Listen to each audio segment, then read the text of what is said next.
Josh Heller is the Chief Revenue Officer at Coactive AI, a Forbes AI 50 company backed by A16Z and Bessemer. But what makes Josh different from most CROs you'll meet isn't on his LinkedIn.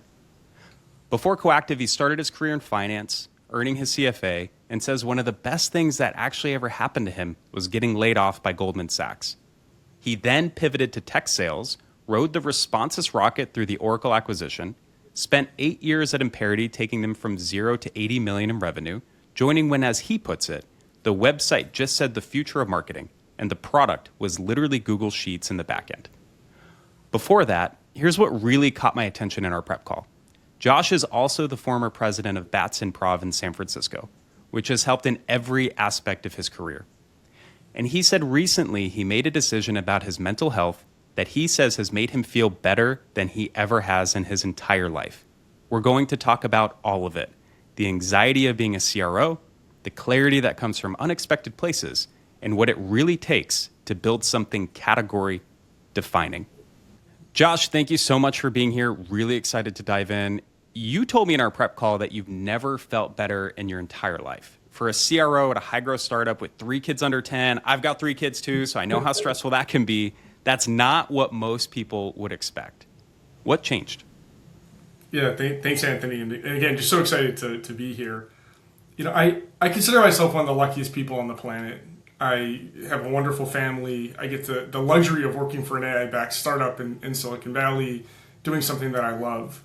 And I grew up in an environment where mental health was discussed quite a bit. I had my father dealt with and still struggles with severe depression his whole life. His father, dealt with it, and so it became a topic of conversation fairly often. He actually eventually became a facilitator in Chicago for depression and bipolar support, and really helped a lot of different people in that area. And for me, I looked at my father and kind of the level of kind of mental health issues that he faced with. And for myself, I don't have depression. It's not something that I've experienced, but I have at times, often I should say, felt anxiety in a lot of different situations. But because I'm generally an optimistic person, I'm generally a happy person, and anxiety is something that I always looked at as a tool, as something that helped me really focus, allowed me to work on a lot of different things at once. It propelled me to work harder and work more. I thought it was this thing that was energizing. But over time, I started to realize that maybe it was getting in the way. So the first thing I decided to do was stop drinking. And again, I was only socially drinking with friends at this point. I've got kids at home. I don't drink at home. But when I go out in sales, it's something that happens often. And so I actually, ironically, was going to meet up with some old colleagues of mine, and I was in a cab on the way there, and I was using the Calm meditation app, and I only had 5 minutes to get there, and so I had 5 minutes to meditate, and I'm like, I'm just going to go do this. I'm going to meditate before I go in there because I was feeling stressed, and so I started to meditate. And the funny thing was, the first thing that the meditation said was take a deep breath. And unfortunately, the cab I was in had a particular odor to it, which was not very pleasant. But I took this deep breath, and I still kept with the meditation. And 5 minutes later, I arrived at my destination. I felt calmer. And when I got there, all of my former colleagues started ordering drinks. And instead of ordering, a drink with alcohol, I ordered a mocktail. I just wanted to see if I could show up in a way that was, could I have fun, but also importantly, could I be entertaining? And in sales, you really want to be the one who is able to entertain a group. And I found that I was. I found that I was able to actually listen better and focus and be kind of, as hopefully as charismatic as ever. And then the next morning, importantly, when I woke up, I didn't have the hangover that I normally did. And I didn't feel as anxious that day as I normally would have if I did that. So I stopped drinking. That was December in 2024 and have, 2025. No, 2024, so it's been about 14, 15 months.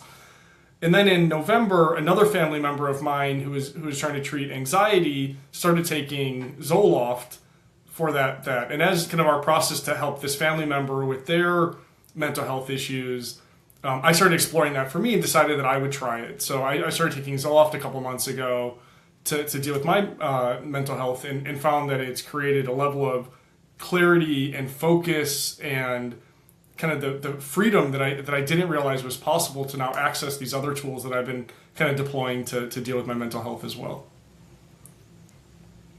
Something I think a lot of people will have a difficult time differentiating, and I do too, is normal level of stress from having the role, the season of life that you're in with young kids.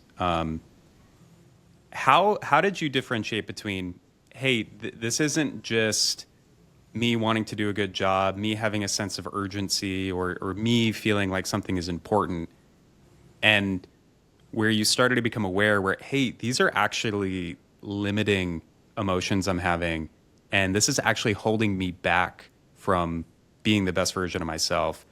Were there specific examples, thought processes, or things where you really started to be able to differentiate the two?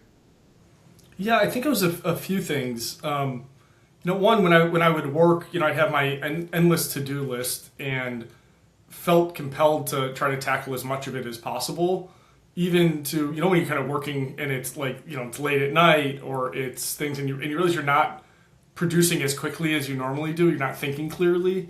That was starting to happen more and more with all of the different responsibilities that I have as a CRO of Coactive. I have leadership responsibilities. I've got my team responsibilities, and then I'm still an individual contributor. Like in what you do, like you're very much just on the ground and doing all this. So to take on all that at once is just a massive amount of responsibility, and it was starting to be almost overwhelming in terms of the ability to kind of to tackle each of these things. And I had, because I've used other techniques like meditation at times, where I've taken the time to stop, pause, and feel that clarity, I realized that I could work more quickly and work through problems faster.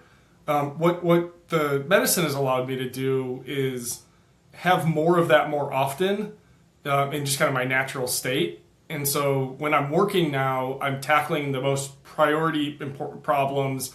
If something comes in that's stressful, I'm not dwelling on the thought that it's stressful. The feeling of stress exists, but you don't over-index on it and spend time. It's kind of like meetings about meetings, right? Like, we don't need the meeting about the meeting. You just have to tackle it. And that's what allowed me to do it here. So when I'm working, I'm focusing on work instead of like thinking about, hey, I should be with my family and all these other things. And then when I'm with my family, I spend time with them, and I'm not focusing on all the work stuff I need to get done. So it's allowing me to compartmentalize better, which has actually seemed like it's created time. And that's been magical. So I'm accomplishing more in less time.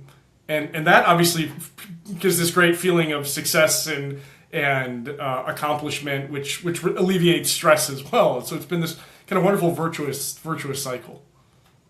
Yeah, I absolutely know what you're talking about when you're in that doom loop of stress where, as you put it, you're stressing about the stress or feeling guilty about whichever area you're investing time into. And I think when you're earlier in your career and you're younger, maybe you're just physically able to do this more. You always compensate with just more hours invested into work. So you could always work through the night, work over the weekend. And I think when you have a family, that starts to break up where you don't have that option anymore. You actually have other responsibilities too that you can't just ignore unless you want your family to fall apart, which I don't think anybody does. So then you have to get really strategic and intentional about your time, and then making sure, okay, during this window in which I have to work, I have to be in the top shape possible.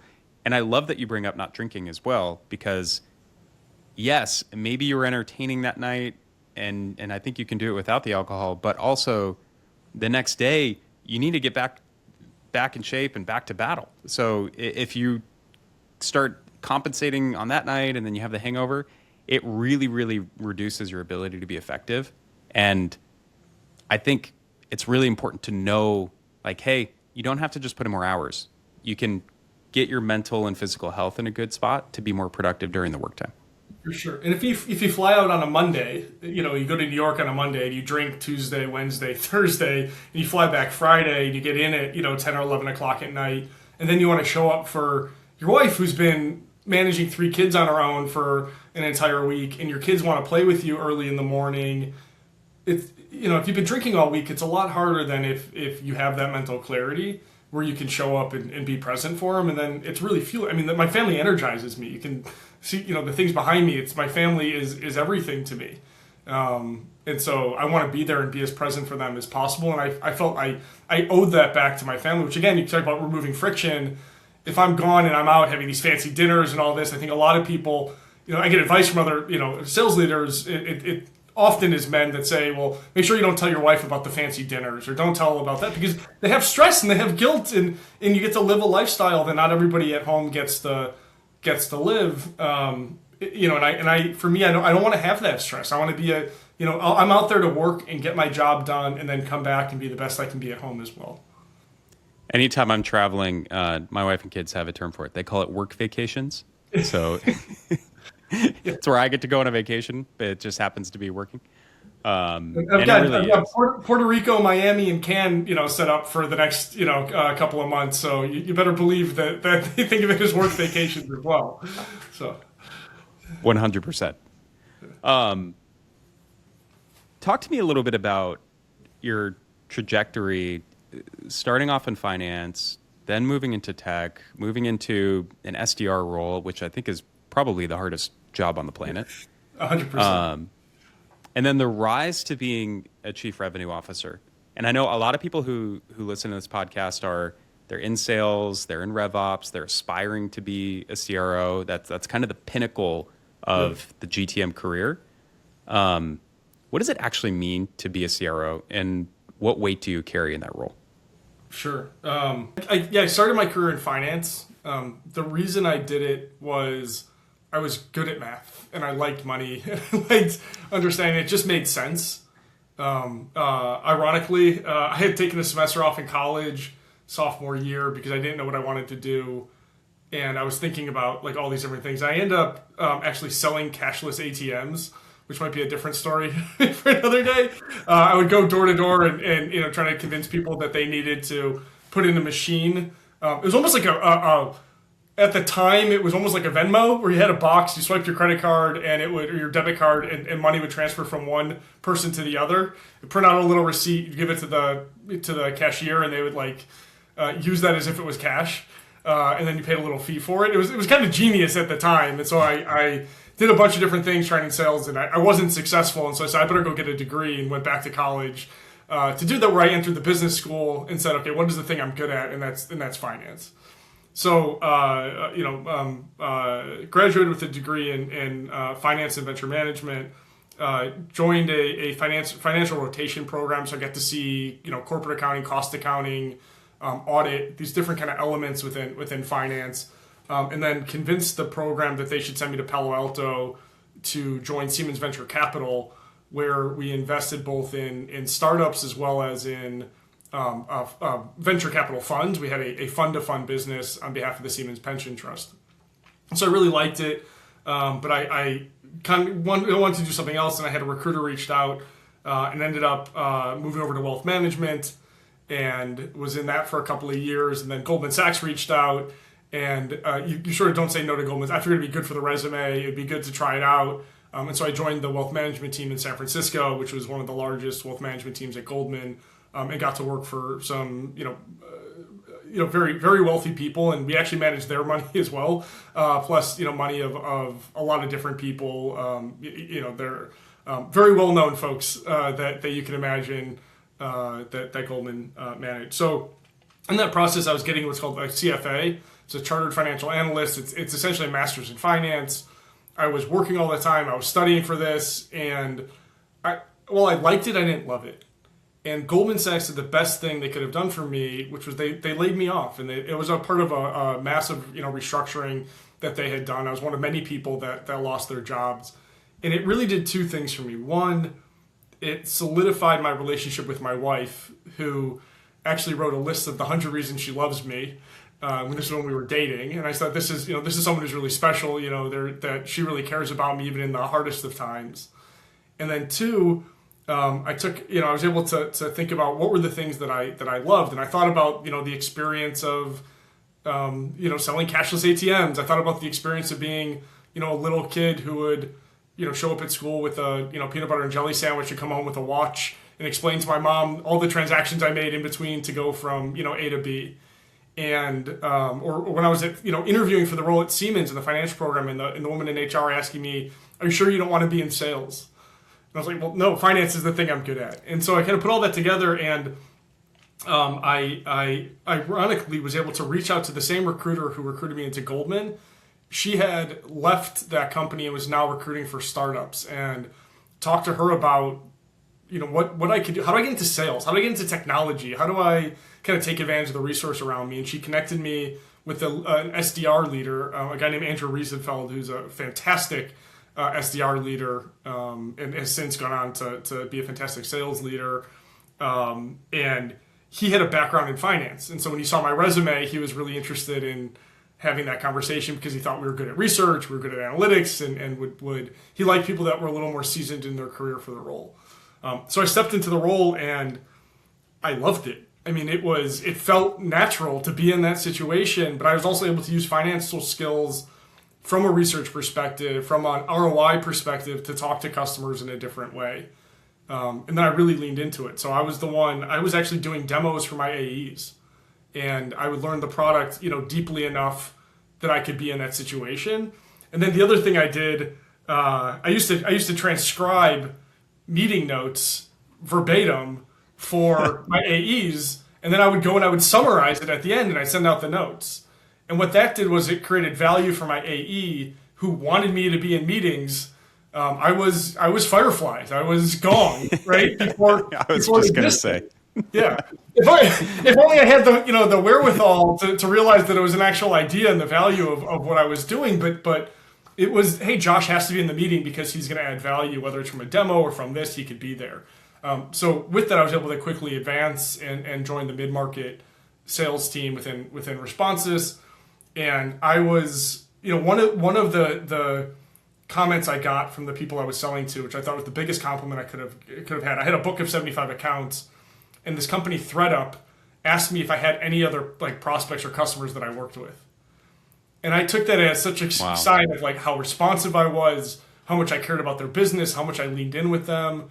It was also, I was working all the time, so I was able to to do that for a lot of different people. But I really leaned in, and that allowed me to sell even for accounts that were seemingly not going to be sellable. Was able to be very successful with those different accounts. And so with that, I was able to move into enterprise sales. I was able to convince the team to give me a seat, particularly as there was some folks that moved around. I ironically got to pick up the same territory I had as an SDR, so I knew it well. Right? That helps. Exactly. And so I had the relationships, I had people in there. I was able to kind of work with that. And one of the relationships I had was with a woman named Jeannie Jones, who was running guest experiences for Alaska Airlines. And I used my finance experience with spreadsheets and numbers, and she actually sent me her marketing budget in a spreadsheet and asked her if I'd clean it up for her. So I was able to get a window into her world of all the things she was spending money on, and built sort of a trusted relationship with Jeannie at the time, to the point where she then sent me a list of her goals for the year. She had 30 different goals, things from improving the customer experience, better marketing, acquiring new customers. And next to the goal, she put a company where she thought could help them. And by this time, we'd been acquired by Oracle, and we had a whole suite of products we could sell. So Jeannie, I would look at one of them was the Oracle DMP, and I was like, sure, we could talk about that. But then 8 of them were this company called Amperity, which I had never heard of. So I went to the Amperity website, and sure enough, all it said was the future of marketing. It had a little email capture on the bottom, as if people were going to just come, well, I want to know about the future of marketing and get all this information. But she introduced me to the founding team there, and I fell in love with the company and just the environment of being surrounded by brilliant people. So I joined there as an IC, and 8 years later, I left as the head of sales, having been responsible for the majority of the enterprise business within that company prior to coming to Coactive. I think that's a special moment when you move from being an IC to leading the team, being responsible for a team quota. It sounds like the company's overall quota at that time. What changed? So as you made that transition, for people who are about to make that transition or aspiring to make that transition, what was different? How did you change your day to day? How did you change your approach to your work? What you felt responsible for, Yeah. and what made you successful in that role? Yeah. It took me some time, and I think if you go back to the anxiety, we could, hit on that in a bit. I think it impacted my sort of emotional intelligence at the time, and kind of like my recognition of where I was in terms of my own maturity in there. And because early on when I joined, I wanted to be a leader within Amperity, and I was told a few times in not so uncertain terms that you'll never be a leader here. And they kept hiring sales leaders to manage me, and I kept outlasting them. I kept selling, and they kept leaving and not being successful. I kept selling, and I remember I was in a board meeting one time, and my job was to explain kind of our pitch to the board, like what we were doing. And I felt so honored. I'd never been in a board meeting before, and I got the chance to go and present the sales perspective. And at the end of it, one of the board members said, "How do we put Josh in a box?" And I remember thinking to myself, like, this is crazy. Like, why can't Josh figure out how to put Josh in a box? And yet they keep bringing in new sales leaders for it. And so it took me some, emotional maturity to recognize, why I was being told I wouldn't be a leader there, and got a lot of feedback from different people on things like that, and started to really work with the team about the way I was showing up to my colleagues and how I could be, more effective as a contributor. And I think I started to do that within my deals themselves. I managed it more like a CEO, to the point where people on the team wanted to be on my deals because they knew we were going to win, right? They knew we were going to be successful, but also I was going to celebrate them in every way. I was going to help, support them. I was going to be in the trenches with them. We go out for big dinners after we get the win. We would do all these things, and I would really recognize and be a partner to my colleagues in it. And it was going to be hard. Like, if you're going to work on one of the deals, like, you were going to work probably harder than you've worked before, because I was doing that too. And I think in those, people started to recognize that there was an opportunity. So then I got a chance to be a regional leader, and actually build out a set of strategic accounts. One of the things that I was really good at was recognizing that this capability we had could be used horizontally. So we had done a lot within retail, but I was able to see, hey, this actually applies to telco, it applies to QSR, it applies to automotive. And so I built out the strategic accounts, and kind of had the chance to kind of build that within the team. And then there's restructuring and whatnot. I ended up leading an entire team as one of the managers went out. And then there was we had a new CEO. And he transitioned out our head of sales at the time, and he asked me if I would take that role at that point. And it was, sort of, it was kind of mind blowing at that time to be able to get the opportunity. But it was from being successful again and again, and kind of each of those levels, and focusing less on kind of that ambition, but instead being, proving I can be successful and bringing a group of people along with me. Yeah, and it's a very hard thing to do. You see it time and time again where, hey, you take your top rep, you put them in the management role, and they have a very tough time making that transition.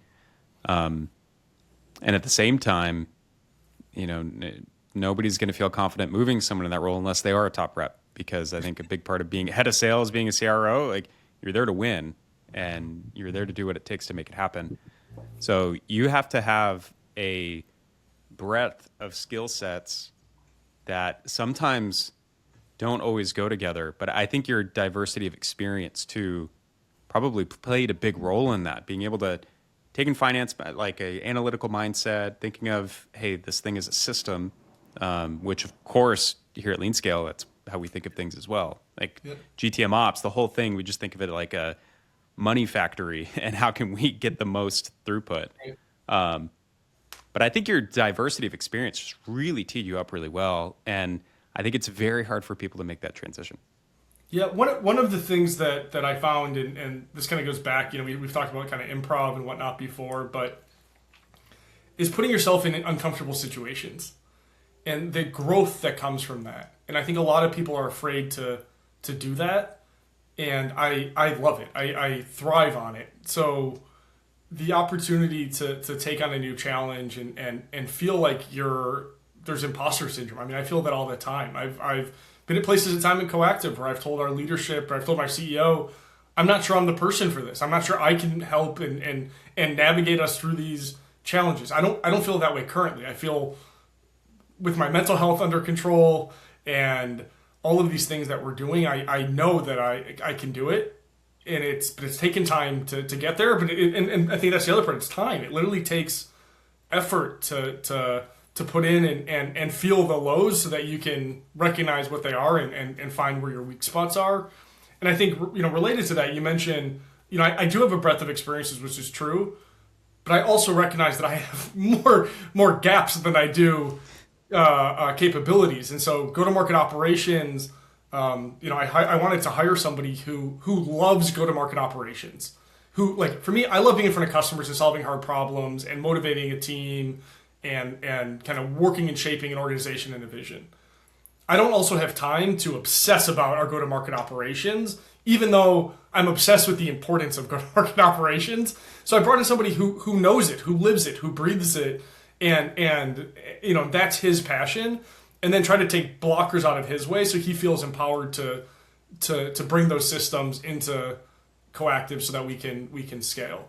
Similarly, I found there were gaps on how do we do partnerships, where I think I was pretty good at understanding the go-to-market partnership. But one of the things my CEO said, he goes, you're not very good at partnerships right now because you're not understanding the importance of the product side. And so recognizing that the partnership leader needs to think about that technical integration. We're design partners with Amazon Nova. That has both product implications in engineering and also has implications with go-to-market. And they need to be brought together, those threads, in order to have a truly successful a partnership within the company. So it's not just like you surround yourself by people who are experts at you, and then you listen to the feedback and you take it and you grow from it. I think knowing and understanding your gaps might be even more important than knowing where your skill sets are, especially in a leadership role, so you can build the team around you that you need to win. And talk about doing something uncomfortable. I think the move to Coactive as chief revenue officer, that's Sure. really, really putting yourself in a new situation, a brand new market, category defining type of product. Tell me about that experience and what helped you make the decision to move to Coactive and Sure. know that it was the right fit for you. And what have you learned from the experience so far? Yeah. I appreciate the question, Anthony. Moving to Coactive was a hard decision for a lot of reasons, and in other ways it was easy. I had a recruiter reach out, and when you're in sales, you get recruiters that reach out all the time. This opportunity happened to be 15 minutes from my house, which is unique to have a AI startup in San Jose as opposed to downtown San Francisco or in Palo Alto. And I did a little bit of research on the company, and I saw the CEO, and the CEO, Cody Coleman. There's a bunch of information and podcasts on him, and it turns out he was actually in a book called Grit by Angela Duckworth, where she wrote about his background. And Cody's story is phenomenal. He was literally born in prison. His mom was incarcerated when Cody was born. He never met his father, and he ended up moving in with his grandmother, his maternal mother's mom. And then after a few years, his mother was released from prison and eventually moved back into the house with them. And so she wanted to start it's either like a pet store or a veterinary store, and she ended up buying 13 cats and 13 dogs and bringing them into the house. Well, Cody's allergic to cats and dogs. And so he described going to high school as a literal breath of fresh air, as is his experience. And I think by the time he went to high school, the police had been called on the house 65 different times for disturbances and other things. So his upbringing was about as challenging as they get. And fast forward, he ended up being the first African American to get a PhD from Stanford in 20 years. He was under Matei Zaharia, who founded Databricks as his PhD advisor, and he started Coactive the Monday after he got his PhD. So the reason he's in Angela Duckworth's book is because she has since referred to him as the grittiest person that she knows. And for me, during the interview process, you meet Cody, and he's charming, and he's wonderful, and it's hard to believe that he's had the background that he is, because he's all of these wonderful things. But through the process, I was sitting and I was leading sales at Amperity. I had gone from 0 to 80 million in ARR. I loved Amperity, and I bled the company that I worked for. And I told Cody, I said, I can't actually, I'm not able to do this. I can't join. And so Cody said to me, he goes, do me a favor. He goes, just come to the office, meet the team. That's kind of all I ask of you in this process. And I said, sure enough, I said, sure. I also like that the CEO, even though he's technical, was able to kind of sell me on the idea of coming in. And so I went and I met the team, and I got to meet our head of engineering, who grew up in a small village in India, didn't have any clothes, ended up didn't learn English until he was in 8th grade. He ended up moving to the United States. He took a flight to Kansas. It was the first time he'd ever been on a plane, where he had nothing more than a suitcase, landed in a blizzard, and fast forward, he actually built the first infrastructure for Tesla to underneath the autopilot capability, so the computer vision models and whatnot. And so for his story, to me, was just as miraculous. Or, Cody's co-founder, Will, who grew up in Colombia, and his family had to flee in order to escape kind of the violence in Colombia. And where there, he grew up, middle class, and then he moved to the States, and they had nothing. And his dad's occupation didn't transfer, his mom's occupation didn't transfer, so they had nothing. And he ended up being, a PhD in neuromorphic computing from Northwestern. He and Cody had met in undergrad. And so you start to see this, and our head of customer success, Suzanne, who was one of the warmest, most lovely people I'd ever met. And you get that feeling of what this is, and you don't care what they're going to do anymore. You just have to be a part of that magic. And so I said, I want to go do this, and I want to be a part of this journey with them. And so I was fortunate enough that they gave me a shot as well. That is so cool. And I think when I reflect on my own experiences, I think it's definitely not the destination. Sometimes it's the journey, but every time it's who you're on the journey with. And, For sure. I think surrounding yourself with people that really inspire you and you get to work alongside them every day, I don't think there's anything better than doing that. Yeah, 100%. And you kind of ask, what's the role of a CRO at an early stage startup? And for me, it's been a couple of things. I think of it as, we talk a lot about product market fit and trying to find how your product meets existing demand in the market. For me, one of our investors, Martin Casado, coined a term called market annealing. I think that the CRO is responsible for product market strategy, and market annealing differs from product market fit in that you're trying to not only shape the product, but you're also trying to shape the market and trying to understand what the demand is and educate your buyers.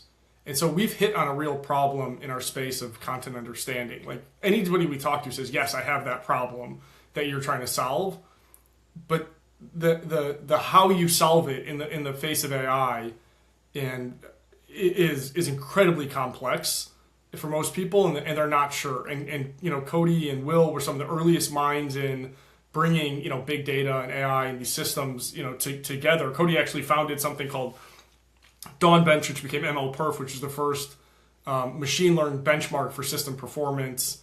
That NVIDIA still has 100 engineers working on it today, and so these problems are hard to solve, and you have to help people understand that the impossible is now possible with AI. And you still need systems, though, to turn possible into something that is practical and production ready and able to use at scale. And we work with image and video data that is wildly different from structured data sets. Like what ChatGPT does is phenomenal, but taking in a 9 million minute VOD or video on demand archive from NBC's Peacock library, doing that at scale, like being able to actually ingest that content, much less to be able to tag it and understand it and search through it in an efficient way, is a really, really hard infrastructure problem combined with AI problem.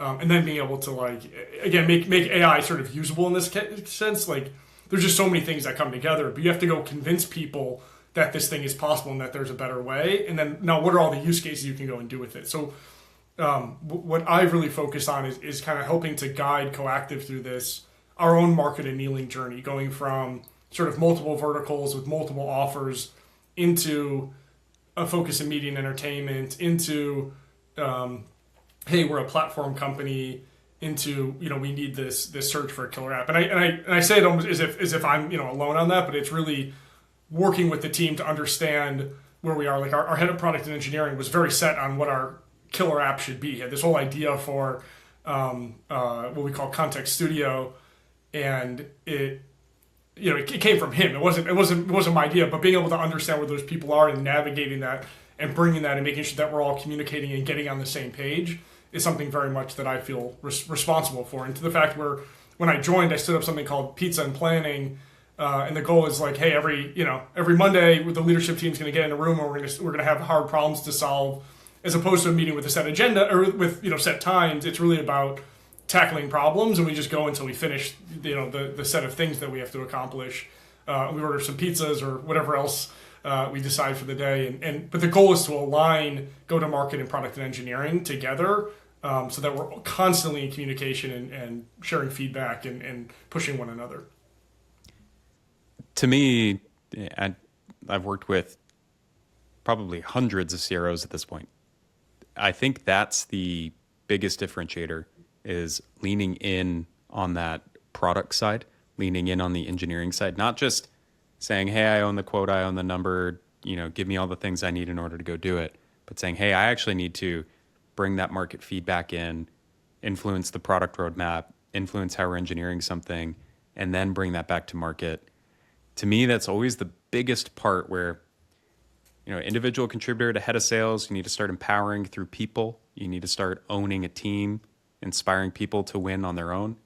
And then from head of sales to CRO, you really need to take accountability for the whole company. I mean, especially in startups, CRO is usually right next to the CEO, especially if you're doing anything like fundraising. If there's an exit, you're on stage and you're right there with them. So you need to be intimately tied to the mission, the vision, the strategy, and then taking that market feedback into it. It sounds like that's what you're taking on as, hey, in this new role, this new mission, I'm really taking on more accountability on that side of the business. I would, yes, which going back to my improv days. Yes. When I think about it, again, for me, I don't want to take credit for all of that's happened there. I think when you look at the different teams and the people, to me, it's more, how do we piece it together to recognize that, Cody, it's kind of funny. We laugh sometimes because we have a lot of these aha moments, which just trace back to like Cody's like, yeah, I've been saying that for 18 months, that thing, that like our long-term vision and whatever it is that we want to go and do. But it's one thing to have a vision. It's another thing to systematically think about all the steps that are required to go and achieve that. And I think, we had too much of this gap between the two of like where we are today and where we want to get and how do we go systematically. And so I think I've helped the team to communicate the kind of their parts in it and pull out what we need from each of them in order to do that, so that each person can fulfill their best role within that. And it's been hard, and it's really been, I think, where I've struggled, and I think a lot of stuff that created a lot of angst early on was not necessarily playing the right role myself, or not understanding multiple people in the room, and now, with this mental clarity, it's been kind of funny because we were in our leadership team meeting, and often, I had been the one who was sort of fighting a point and like wouldn't let go of a point because I thought I was right, and I wasn't necessarily hearing the other side. And sometimes it's like, no, you think you hear the other side and you just can't. But with the clarity now and being able to focus, I found myself that I'm more often now the person that's hearing both sides and bridging them together. And it's been kind of a really transformational sort of growth that has happened in the last couple of months that has really been empowering for me. Well, and where things are going, especially the market you're in, like infrastructure level AI, everything is changing so much. I mean, even Lean Scale, when we started, So I was a head of RevOps for companies before starting Lean Scale. I started in 2021. At the time, RevOps really meant like, hey, you're implementing Salesforce, HubSpot, and maybe Outreach or something like that. That was kind of the crux of it. Yeah. And now we're implementing Claude Code and OpenAI Codex, and we're doing pilots right now where we're doing OpenClaw implementations and like managing full-blown AI systems. So as you're going through, you need to be able to keep that plasticity so you can evolve and update along the way, or else you're going to be left behind. So I think it's important that you have that mindset. You can hear both sides and then synthesize it into action and doing something with it. Yeah, for sure. And kudos to you and the work your team has done on that. I mentioned to you the research you sent over on me and my background and my profile. Like I would love to have it for my prospect meetings heading into it, because you guys really put together something thoughtful. And I loved, you followed up with the storyboard and other ideas, and the way that you've incorporated AI into your work. You can tell that's helped you scale in a way that you wouldn't have been able to do previously. So if you can get an extra podcast in, or one, maybe 10 podcasts more because of the work that you're doing. You're using Riverside. Riverside's probably going to send me video clips after this that I can promote on LinkedIn, and their video understanding, right? Like the world is changing. The way that we understand and view content is there going to be, if you don't embrace it, like you're in some trouble right now. So yeah, but really, really impressed with how you've taken that on, Anthony. Yeah, I appreciate that. And it has been helpful, not just on, I think a lot of people think about the efficiency gains, but also I think even more important, it's helped with quality. So yes, I have an agent that does the guest research, helps with the storyboard.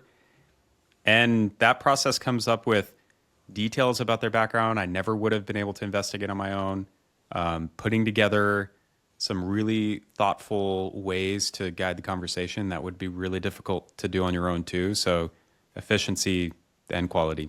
I wanted to go back to something for just a minute, if you don't mind, because when we were prepping for this and you were talking about the concept of market annealing, that was a new concept for me. Sure. And I think at a high level, the way you explained it, like maybe some of the listeners will get it, but I would love maybe practically, in your own words, defining this is what market annealing is. This is when you need to be doing this. Like, is this important for your business or not? And then what are some strategies and pillars that you have to shape the market? Like, okay, we know we have to do this. We know it's a problem, but then how do you actually do it? Yeah, it's so funny. My Will, who I mentioned, the co-founder at Coactive yesterday, he goes, "Oh, I have something for you." He came over at the end of our meeting and he gave me this, which it's a Yu-Gi-Oh card, which I hadn't played. I played Pokemon, but not Yu-Gi-Oh.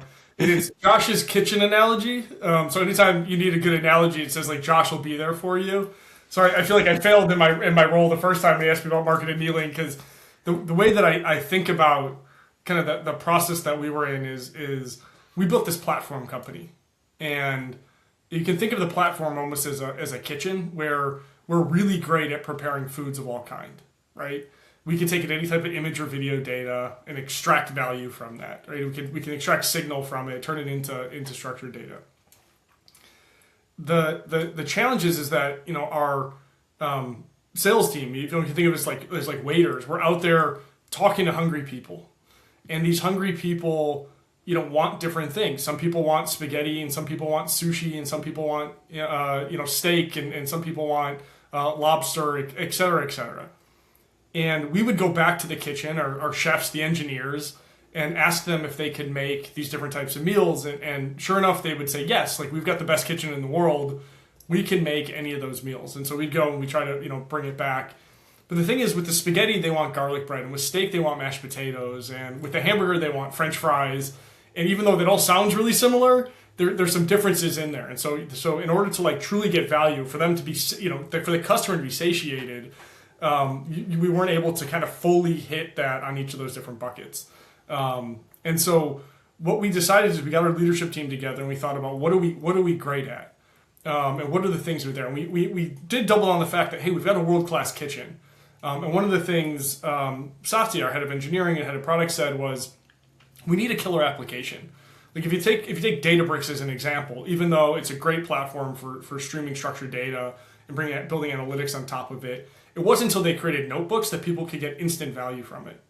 So we were starting to think about what are all these different killer app ideas that we could do, and the where we landed was on this idea of Context Studio, which allows direct sales teams for publishers to package their content and be able to bundle it up for advertising use cases.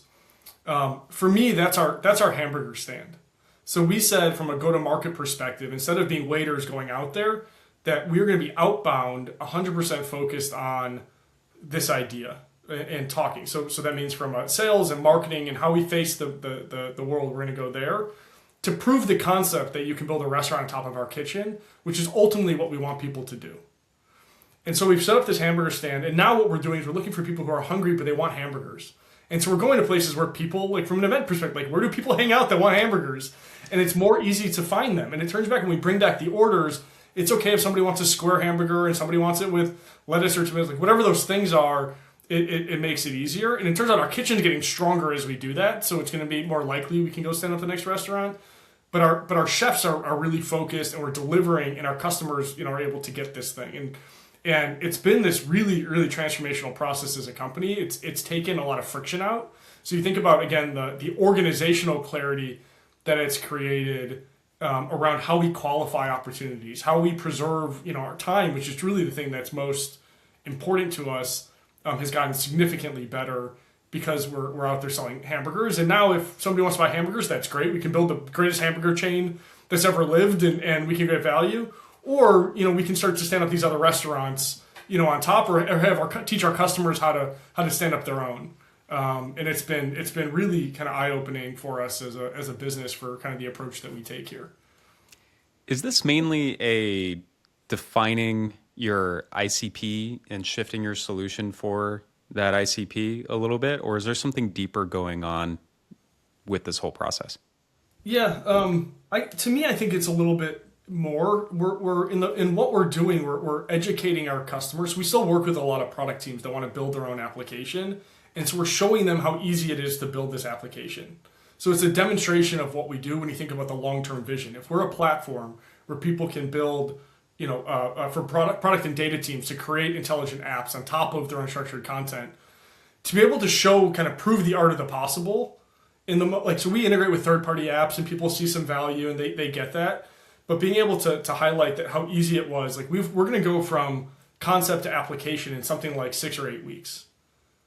I mean, it's phenomenal, and that's the speed of what AI can do, because AI from like a UI perspective is easy. The stuff that we created around the platform, the infrastructure to be able to process 9 million minutes of content, before the end of the year, is really, really hard. So we built the hard thing, and now it's about putting these things on top of it. I think we're going to be able to go to market. So yes, it's the ICP where we have clarity and we have that, but it also allows us to showcase this thing that we've created, which is you get competitors looking at us. There's competitors that are like, maybe I want to buy that hamburger stand and just take that whole thing from it. And it's really created more optionality for us in terms of how we advance in the future, and allowed us to kind of systematically think through this end vision of being a content platform.